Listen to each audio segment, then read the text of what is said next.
So guys, good evening. Magluto tayo guys ng corned beef with potatoes. Ayan. Ito. So, umalis kami ni Daddy. Pumunta kami doon sa All Home kasi para silang may event. Pero Zumba lang naman pala yun guys. And then, ang nangyari is umikot kami sa Bata. Gusto sana namin bumili ng chicken ba? Chicken, inasal. But, what happened was, hindi naman kami guys nakapag bili kasi, what happened? Maraming tao.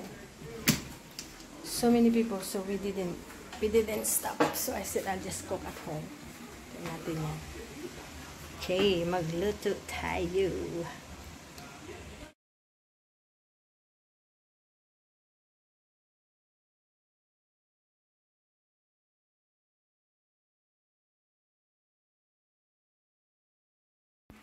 Good afternoon guys. So, kumusta kayo? So, today is Saturday. So, medyo pagod lang guys. Kumain na kami. Yan ang pagkain namin. Nagluto si Toto ng fried rice. Yan. May tosino. So, yan. Tapos may noodles kami dyan guys. Tara! Yan. So, anyway, kanyan ang natin, update sa kitchen. Maglinis tayo ng kitchen in a minute. Yan.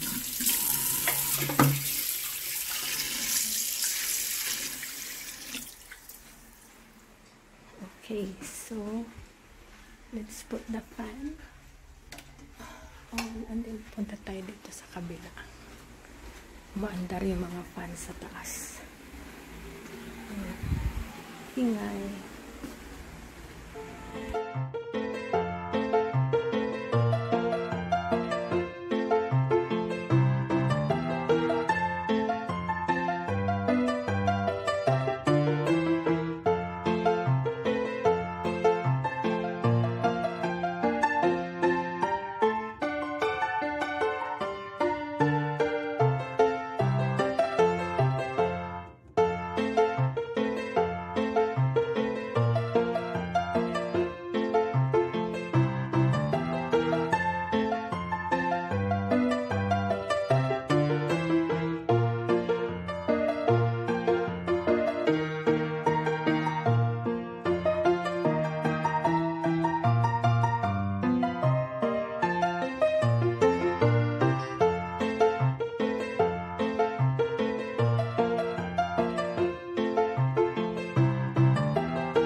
Hello guys, good evening. We forgot our camera. So, me and Daddy, we went exploring the town for a long time and we went to Mascara Festival. But we forgot our camera at home. So, just now, we had dinner as well, Dada. We had chicken inasal. And on the side of the road, it's like side road carinderia guys. It's good. And we went a little bit, I went a little bit of shopping while we were waiting. Yeah, so it's really a lot of people in that place. So we haven't got any video. It's quite full anyway, don't know? Pretty hard to make a video. Very hard to make a video. Shoulder to shoulder. All you can see are heads of people. So I thought, oh, doesn't matter. We've been there last year. So you're bound to see our video of Mascara Festival last year. Similar, the same place and similar stuff you can see. Like we eat piaya in Bongbong's and Daddy had hopya. So that was good while we were walking. And we went to Lagoon, Lacson Street Lagoon, and then turn around and turn to like the road to Ayala, and we catch the jeepney, the aircon bus from there. Yeah, so it was good. We left at about 6. We came back at about 7:30. Then we done. Yeah, So 8 o'clock, 8:20. So it was a good it's a good night, yeah. And it's cool, so it's really good. So all the trucks are gone. So yeah, so that was our night, and this is the bag I carried, and I thought, oh, I'll use my tiny bag, and I left my and I phone. cut the Wi-Fi off so no one knows. Yeah, so the internet connection had been suspended for a little bit, few hours. I think they'll bring it back later, and then tomorrow again, because there's a lot of VIPs in the town. So yeah, that's what they did last year, and that's what they done this year. Yes, so my glasses is getting cloudy. Ayan. Anyway, that is our story for you for tonight. Yeah, and Daddy is relaxing. Did you cover the motorbike, wa? Yeah, That one, Daddy's there. So, yeah. That's it. So, last day of our Mascara Festival tomorrow. So, we might have to, I don't know, we don't want to go back in Lacson Street tomorrow. fireworks I think tomorrow. So, fireworks, where do they put it? In GC? Yeah, I think so. Yeah. So, that's where we would have a look. You reckon? Late at night? Yeah, Not too late. Maybe 8 o'clock with noise. Ay, okay, sige. So, we'll see guys tomorrow, ha? Yan. So, this is our Find the schedule somewhere. oh, yeah. So, this is our night, and Toto and April, they also went out for Mascara Festival. We didn't see them. Maybe they didn't go the same way as us. Maybe they went to Mega World, because it's a little bit of open space in there for the parking, because very hard to park in a crowded area. So that's it. Ayun guys, yan ang ganap natin for tonight. So wala naman kami ikwento sa inyo guys, except na yun na nga ang araw namin. Wala naman kami masyadong ma-share sa inyo. Yun. Nalimutan ko bumili ng itlog. Ayan. So, dapat wala na tayong itlog na stock. So, dapat na tayo bumili ng itlog, guys. So, yun lang, guys. Okay naman kami ni Daddy dito, guys, sa Philippines. Yun, update tayo. As usual, we are okay. We are enjoying our stay. Tapos, we are taking advantage of the time na nandito tayo sa Pilipinas. Kasi, pag bumalik na tayo sa Australia, enjoy na naman tayo doon. O, diba? Ganyan lang naman yan, guys. Pero, wag tayo magpapatalo sa sitwasyon. Diba? Laban lang tayo kasi basta matibay ang tiwala sa Panginoon, talagang isi-shelter kanya sa lahat ng mga masasamang hininga. You know, yan lang ang ano ko guys, kasi dapat lang talaga tayo kapit kay Lord para magaan yung pamumuhay natin, at saka parang pamumuhay na tama, na hindi tayo nag-aano ng ibang tao, nagdidisturbo o nagpapabigat sa ibang tao. Dapat independent tayo. Nasanay na kasi ako guys na independent, kasi sa Australia dumating ako 20 years old pa lang ako. So parang ang natutunan ko dito parang naging Australian style na talaga, kasi 38 years ako sa Australia, tapos 20 lang ako sa Philippines. O diba, So, mas marami akong time na spend doon sa Australia at marami akong natutunan paano maging maganda ang buhay. So, ang difference is walang pakialaman sa Australia. Ang tao hindi naghihimasok sa buhay mo. Dito, marami ang mga tao naghihimasok guys sa buhay mo. Sa na-observe ko lang ha. Tapos yung buhay nila hindi naman maganda. Tapos tuturuan kanila paano mag-run ang buhay mo.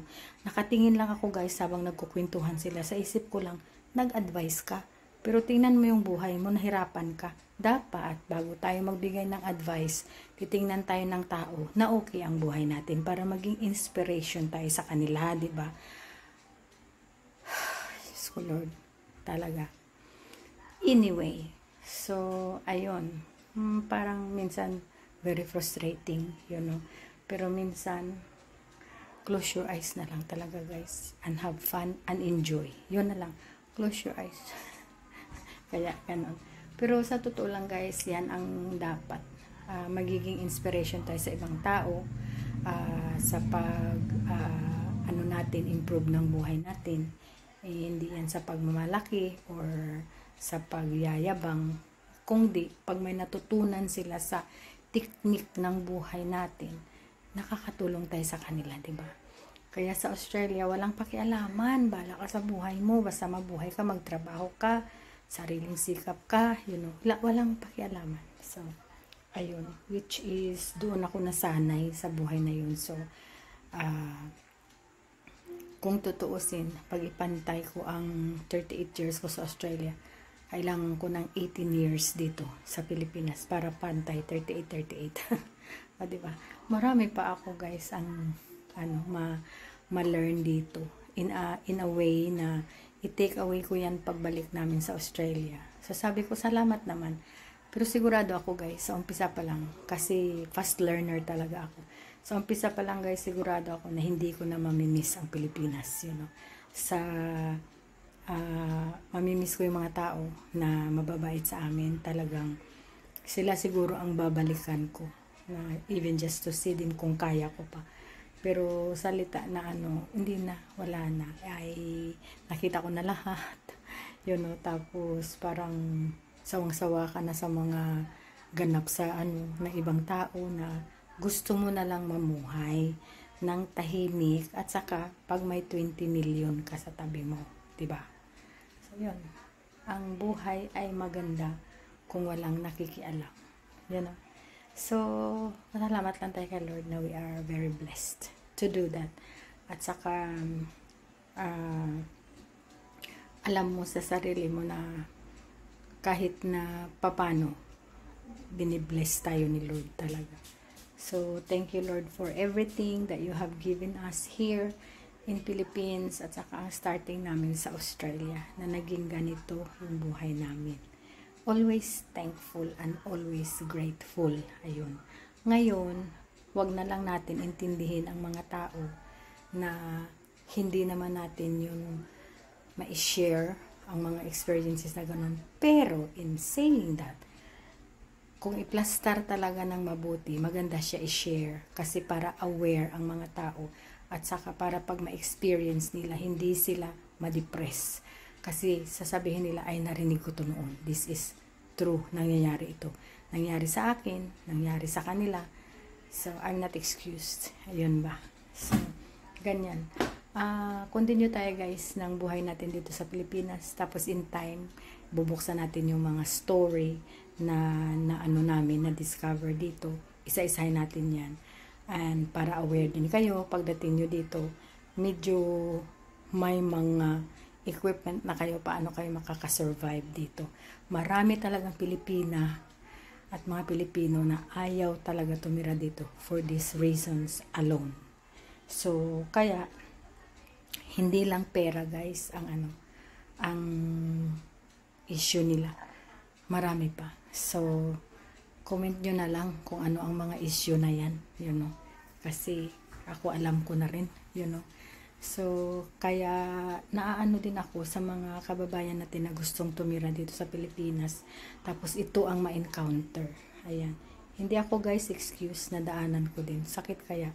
Kaya sabi ko, huwag tayo magpa-apekto sa mga negative na mga ugali, you know. pag pera ang kailangan, mahalin ka lang kung may pera ka, tapos sasampalin ka na pag wala ka ng pera, literally, So, hindi maganda yun. Bangong-bango ka. Yung mga sinasabi ng tao, ang bango-bango mo kung may pera ka.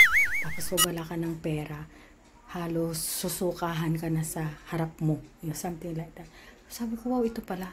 So, experience namin guys, ni Daddy yan. So, one day isi-share namin yan sa inyo talaga, sa sit-down video natin. At saka hindi kami guys, ang tao na unang-una nangyari sa amin. Nangyari na to guys sa karamihan, pero hindi talaga namin in-expect na mangyari siya sa amin. But anyway, it is happening and we have to deal with it. And we just have to be thankful and grateful talaga. So, money or not, continue ang buhay natin sa Pilipinas. Ayan. So, mahal naman kami ng mga friends namin na kahit wala kami ibibigay sa kanila na pera, sila pa nga nag-treat sa amin. So, it's good Ayan. So, pero kami guys na tao, hindi kami natutuwa na gumagastos yung tao sa amin. Always kami retreat back, Kaya lang minsan, ang mga kasamahan namin dito, ang bilis nila guys, mabilis sila. Parang mga anak ko, mabilis sila magbayad pag nag-outing, ang bilis nila magbayad. Para yung mga anak ko, kasi natatakot sila na maunahan ko sila magbayad doon. So pagdating ko, tahimik sila lahat, sabi ng babae, nabayaran na. Ganun. So yung mga friends ko dito guys, mga close friends namin ni Daddy, ganyan. Una-una yan sila magbayad. Kaya sabi ko, bless naman ako sa mga tao nito. Paswerte-swerte talaga ang buhay. Pag hindi ka swerte sa isa, swerte ka naman sa 10. Kaya sabi ko, ang replacement ni Lord, ang dami. I-compare sa mawala mo na isang tao lang na i-remove mo sa buhay mo because ang gulo-gulo. Yan. So, yan lang guys. Ang tip ko lang sa inyo na mag-pray tayo always, magpasalamat tayo always. At saka kahit anong negative na itatapon nila sa atin, always remember guys, pag dito tayo sa Pilipinas o saan ka man na lugar, mag-pray ka. Hindi nila yan maana sa iyo. Protektahan ka talaga ni Lord. Isi-shelter ka talaga niya. At bibigyan ka niya ng tao na mga mababait. Hingiin mo lang. Yan. Okay, so thank you so much guys for watching. And thank you so much guys for subscribing. Hopefully, we shall see you in our next vlog. Hopefully, na-inspire ko kayo. At nakabigay ako sa inyo ng tip for today. At saka, unti-unti tayo mag-share ng buhay dito sa Pilipinas. Thank you at thank you and thank you. Thank you. Good night, guys. Good night, Daddy. Good night, Daddy. Dad. Night. Bye, guys. I'm thinking about having Thank you for watching. Bye bye now.